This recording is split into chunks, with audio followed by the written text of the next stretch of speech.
Save किया था ना? मैं सिर्फ इसलिए गया था क्योंकि उसने मुझे कॉल किया. That's it. But listen though. Save it for someone else.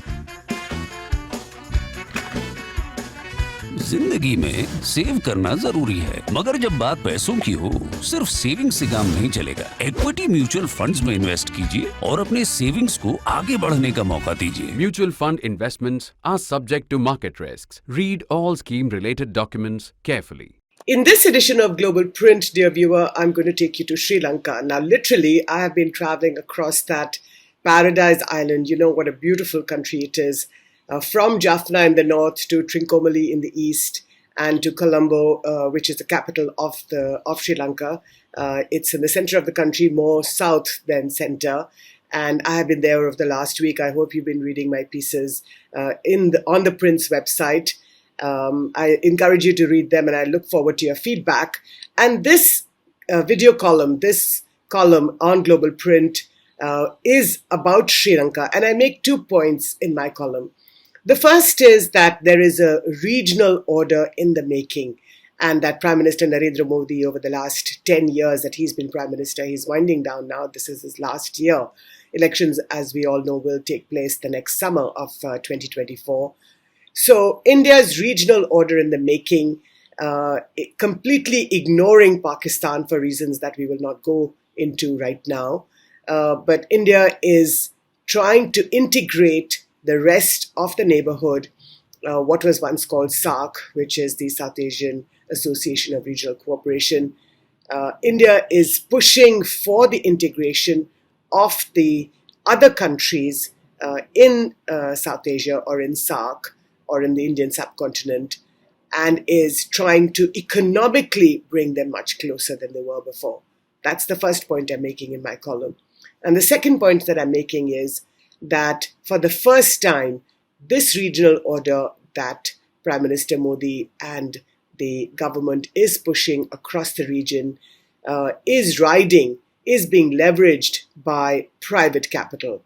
So you have India's massive power projection, India's economy, its GDP, but it's private capital that is combining with India's political power to expand India's presence in the neighborhood. And that, I argue, is a novel idea. So, but before I go any further, dear viewer, I'd like to make an appeal to you. Please subscribe for The Print's free, fair, objective, and non-partisan and unhyphenated reporting.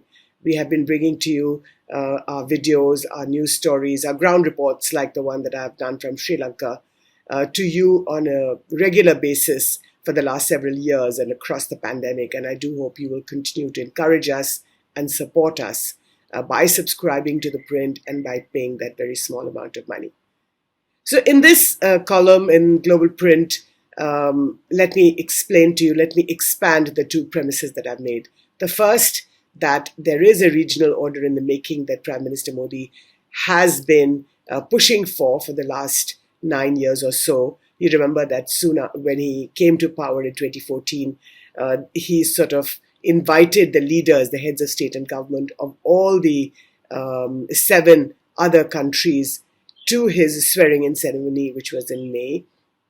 That was like a mini SAARC summit of sorts. That December, there was a SAARC summit in Kathmandu, and that was the last. Since 2014, we have had nothing. And the point that I'm making in this column is that SAARC, which started off in 1985 in Dhaka, at the time General Arshad was president of Bangladesh, is really dead. And if it's not dead, then it's very, very comatose. Now, don't get me wrong. If India wants to revive SAARC, it really can. Because India is the largest country in the region, 1.4 billion population, the largest GDP, and private capital to boot. So if it wants to inject good money into the SAARC idea, into the idea of regional integration, then India can definitely do it. And organizations like the World Bank and the ADB and other organizations will happily back India's idea of reviving the SAARC space. In fact, the World Bank calls it One South Asia. It's a hashtag that it uses and has been pushing for regional economic integration, if not between all the 8 countries in the region, then at least groups of countries. Now, the reason that I say SAARC is dead is because Prime Minister Modi has decided that Pakistan will be punished for its continuing terrorism or infiltration across the line of control. Now, the jury is out on whether infiltration is down. After all, we remember in 2021 that there was a ceasefire agreement between India and Pakistan on the LOC. And if there was no buy-in from the Pakistani military establishment, such a ceasefire could never have taken place. So clearly there have been some conversations between the powers that be in Delhi as well as in Islamabad or Rawalpindi, shall we say.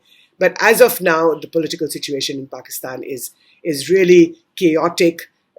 This column is not going into what's going on in Pakistan. But the point that I'm making is that Prime Minister Narendra Modi has made the decision that at least for now, Pakistan will have to pay for what it has been doing to India.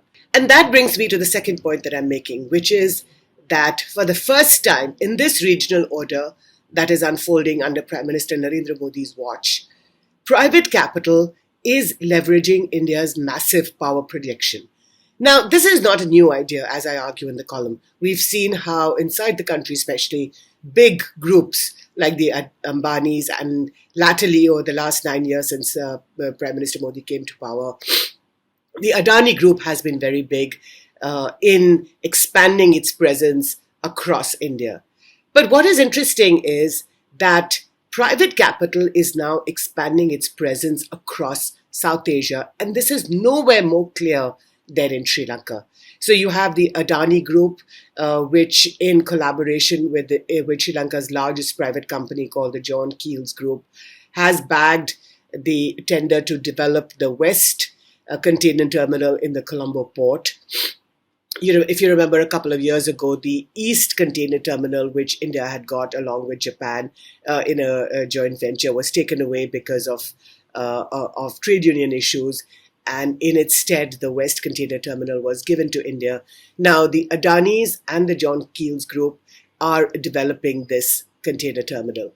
Then you have HCL, which is Shiv Nadar's company, which has got a huge presence in Colombo. There's a big building, a very tall building, several floors of which have been taken by HCL. And rumor is that HCL is going to hire 2,000 Sri Lankans to fund the expansion of its knowledge processing industry. Elsewhere in the country, you have the Adani Group that is investing in wind and solar farms in the north, in Jaffna, in Mannar, in Punarin. And in the east, in Trincomalee, the development of the Trincomalee harbour that will be carried out by India in collaboration with Sri Lanka. That agreement was signed when the Sri Lankan President Ranil Wickremesinghe visited New Delhi recently, a few weeks ago. And what is interesting is that the agreement to develop the Trincomalee harbour is actually as old as the 1987 Sri Lanka Accord signed by then Prime Minister Rajiv Gandhi and then Sri Lankan President J.R. Jayawardene. But of course, much water has flown under the bridge, under several bridges in Sri Lanka. Since then, there was a civil war and a massive Tamil insurgency in which more than 100,000 people were killed, including over 1,100 Indian soldiers and, of course, former Prime Minister Rajiv Gandhi. But that, again, is another chapter in the India-Sri Lanka history. I will not delve into it right now. Suffice to say that when Ranil Wickremesinghe was in Delhi recently, there were a lot of agreements, primarily to connect the two countries, to closer economically integrate the two countries and to push the connectivity idea. So just to quickly tell you, in Trincomalee, you have the development of the harbour and you have Lanka IOC, which is the Sri Lankan branch of Indian Oil Corporation. They've signed a couple of leases with CPC last year.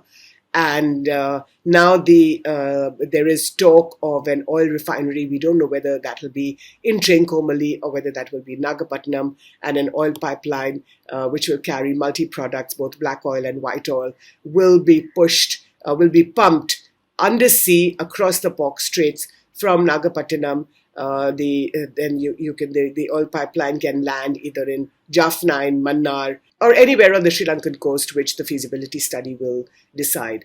The second aspect of this is that the connectivity between the two countries, and this is expected to cross-fertilize with the private sector that is pushing so hard for the economic integration. I forgot to add one more thing, dear viewer. Budget airlines like Indigo, the flight that I took, for example, from Colombo to Delhi on Indigo was absolutely packed. So there is a lot of interaction, just ordinary people coming and going back and forth, and especially the connection between Sri Lanka and Tamil Nadu. That's an old connection, of course, because of the various sort of family and friends that between the Indian Tamil population and the Sri Lankan Tamils, both in the Jaffna areas, whereas in the upcountry Tamil population. But besides the Tamil connection between India and Sri Lanka, you also have the Sinhala interest. So you have monks of all orders who travel from Sri Lanka to large parts of India, especially where the Buddhist sites are. So especially to Bodh Gaya, to Kushinagar, to Sarnath, where the Buddha gave his first sermon. Sarnath is a very popular destination for Sri Lankan Buddhists. So let me tell you a little bit about the connectivity idea. So in 1964, just to go back a little bit into history, in 1964 there was a huge super cyclone. And before the super cyclone, there used to be a ferry from Talaimanar, which is really a little tip on the west coast of Sri Lanka, from Talaimanar across the Pork Straits to Dhanushkodi, which is supposedly when in the mythology of the Ramayana, when Hanuman built the bridge that allowed the god Ram to walk across the bridge and to come and rescue his wife Sita. Now that's the story. So there was a ferry that took that started from Talaimanar, reached Dhanushkodi, and then you had a train which picked up the passengers and then sort of sent them, and people went all over the country. In 1964, there was a super cyclone, and the cyclone was so strong that it swallowed up the entire train in which they had all these passengers. Dhanushkodi was absolutely devastated. In fact, people who go to Dhanushkodi today say that it's nothing. It used to have a customs house. It had many hotels, markets, bazaars. Hundreds and thousands of people, a bustling little town on the Tamil Nadu coast. Today, it's just a ghost town, a thin strip of road that ends into the sea. But right next door to Dhanushkodi is Rameshwaram, which is a navy pier.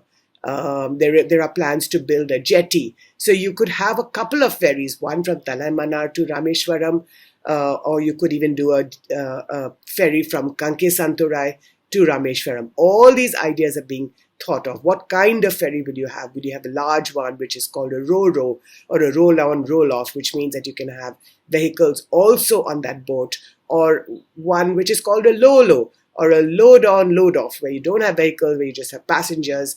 So these kind of details are now being worked upon. But the moral of the story, or the idea behind the detail, the grand vision, which is that India and Sri Lanka, ancient neighbors and modern compatriots, must come together, must work together, must swallow the bitter pill of the past. Sri Lankans, in Sri Lanka, I heard so many voices about these bitter experiences when India trained the Tamil Tigers during the 1980s. That civil war ended only in 2009. But it has been 14 years since that war ended, and it seems to me, it's very clear to me here in India that private capital is very willing to be leveraged and willing to join hands with the Indian government to not just expand India's presence in Sri Lanka, but also to work with Sri Lankan companies so that it's a win-win situation, a profit-profit situation for both sides.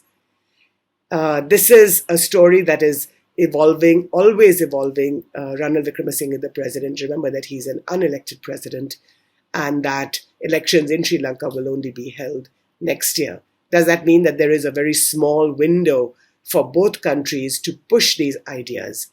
And perhaps it should also get greater play amongst and across the political spectrum in both sides. but we will watch the story as it unfolds, and I look forward to hearing your feedback and your comments on this video. Thank you so much for watching.